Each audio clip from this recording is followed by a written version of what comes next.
লঙ্কা চাষ। এই বর্ষাকালে লঙ্কা গাছের ঢলে পড়া রোগটি একটি কমন। দেখবেন যে গাছের গোড়া পচে গেছে, না হয় শিকড় পচে গেছে, এর ফলে গাছটা পুরোটাই ঢলে মরে আছে। আর এই সময় গাছগুলো খুব বড় বড় থাকে, গাছে প্রচুর লঙ্কা ধরে থাকে, সেই সমস্ত গাছ যদি মরে যায় তাহলে খুবই খারাপ লাগে।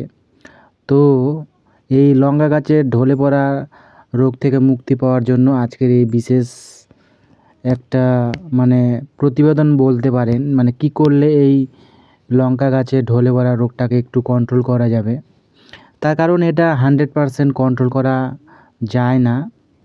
তো তবুও যদি আমরা প্রিভেন্টিভ হিসেবে যদি লঙ্কা গাছে রোগটা আসার আগে যদি আমরা পরিচর্যা করি তাহলে হয়তো এই ঢলে পড়া রোগ থেকে একটু হলেও রেহাই পেতে পারি।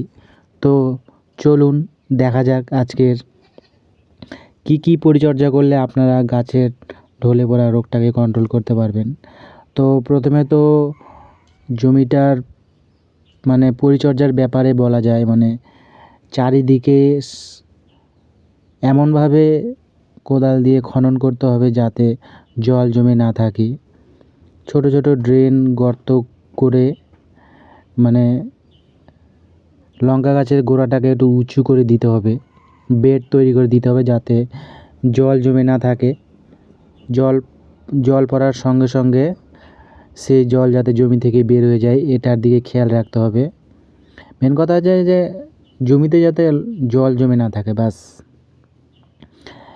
তারপর এবার যদি বলি রাসায়নিকভাবে কীভাবে কাজ করব, তো রাসায়নিকভাবে কাজ করার জন্য আমাদের প্রিভেন্টিভ হিসেবে একটা মানে স্প্রে করতে হবে, যেটাকে আমরা ড্রিঞ্চিং বলছি। ড্রিঞ্চিং বা গাছে স্প্রে করলেও হবে। তো কাসুকামাইসিন আর হেক্সাকোনাজল এই দুটো কম্পোজিশন আমরা যদি স্প্রে করি তাহলে এই লঙ্কা গাছের গোড়া পচা রোগটাকে একটু কন্ট্রোল করতে পারবো। তো কাসুকামাইসিন এই টেকনিক্যালের হয়তো আপনারা অনেক বাজারে প্রোডাক্ট পেয়ে যাবেন। তো এখন যদি বলি কাসুকামাইসিন এটা কী, কাসুকামাইসিন এক কথায় বলতে গেলে বলতে হবে যে এটা হচ্ছে একটা অ্যান্টিবায়োটিক আর ব্রড স্পেকট্রাম সিস্টেমিক ফাঙ্গিসাইড।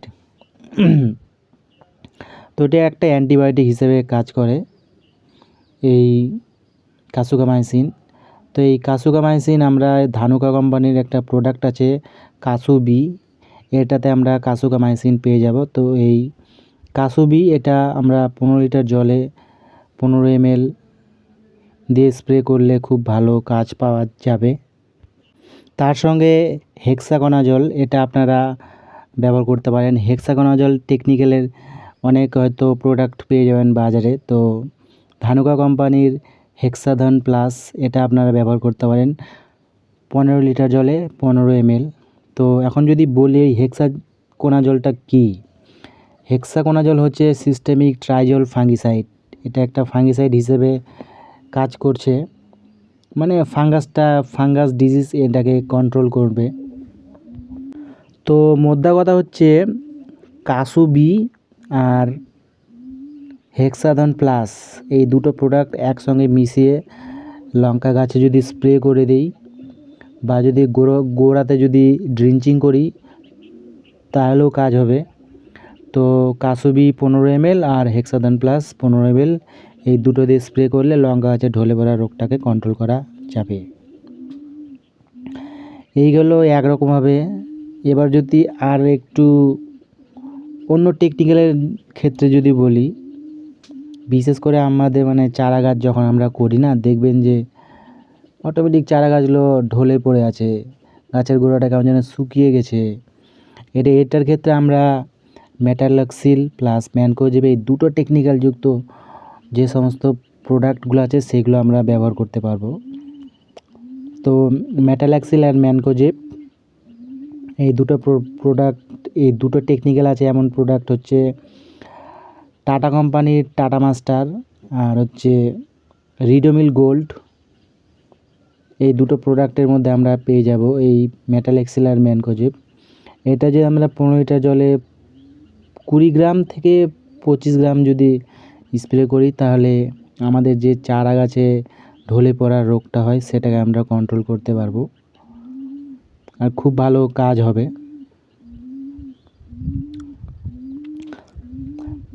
এবার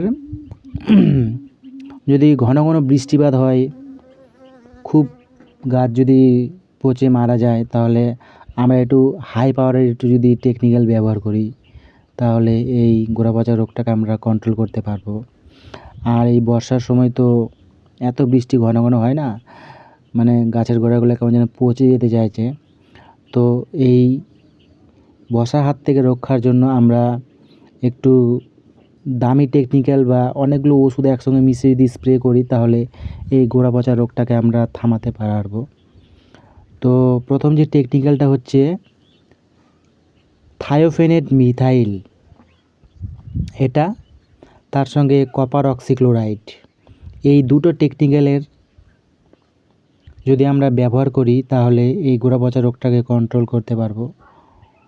তার সঙ্গে একটা মাইসিন, কাসুকামাইসিন, কাসুবি বা ভ্যালিডামাইসিন, এইগুলো আমরা ব্যবহার করতে পারবো। তো থায়োফেনেট মিথাইল এই টেকনিক্যালের প্রোডাক্ট হচ্ছে রোকো, এটা পাউডার ফর্মে পাওয়া যায় এই রোকো, যেটাতে আমরা থায়োফেনেট মিথাইল পাচ্ছি। তো এটার ডোজ হচ্ছে 15 লিটার জলে 30 গ্রাম।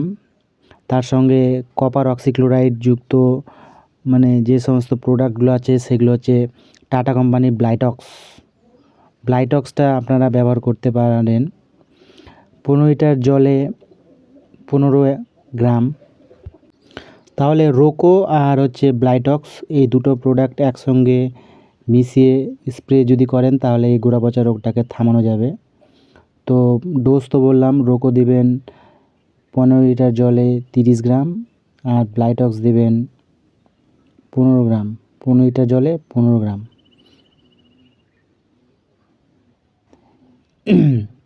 আরেকটা প্রোডাক্ট আছে কপার অক্সিক্লোরাইডই আছে এই টেকনিক্যালে। আরেকটা প্রোডাক্ট আছে কোসাইড 3000, এটাও খুব ভালো প্রোডাক্ট, কিন্তু এটা একটু দামি প্রোডাক্ট। তো এই প্রোডাক্টটা যদি ব্যবহার করেন কোসাইড তার সঙ্গে রোকো তাহলে খুব ভালো কাজ হবে। তো রোকো 30 গ্রাম আর কোসাইড 20 গ্রাম বা 15 গ্রাম নেবেন 15 লিটার জলে। এই দুটো প্রোডাক্ট যদি মিশিয়ে আপনারা স্প্রে করেন তাহলে লঙ্কা গাছের গোড়া পচা রোগটাকে কন্ট্রোল করতে পারবেন আর ঢলে পড়ার হাত থেকে লঙ্কা গাছ রক্ষা পাবে। আর বর্ষাকালে ঘন ঘন বৃষ্টির হাত থেকে রক্ষা পেতে আপনারা এই কোসাইড 3000টা বিশেষ করে ব্যবহার করতে পারেন। এটা মানে বর্ষাকালে লঙ্কার গাছকে সুরক্ষা দেওয়ার জন্যই এটাকে তৈরি করা হয়েছে। তো কোসাইড আর রোকো এই দুটো প্রোডাক্ট যদি আপনারা স্প্রে করেন তাহলে লঙ্কার গোড়া পচা একবার 100% কন্ট্রোল হয়ে যাবে, সেটা নিয়ে আর আপনাদের চিন্তা করতে হবে না। তো এই ছিল আজকের ভিডিওটা এখানেই শেষ করছি। আজকের মতো টাটা, বাই বাই।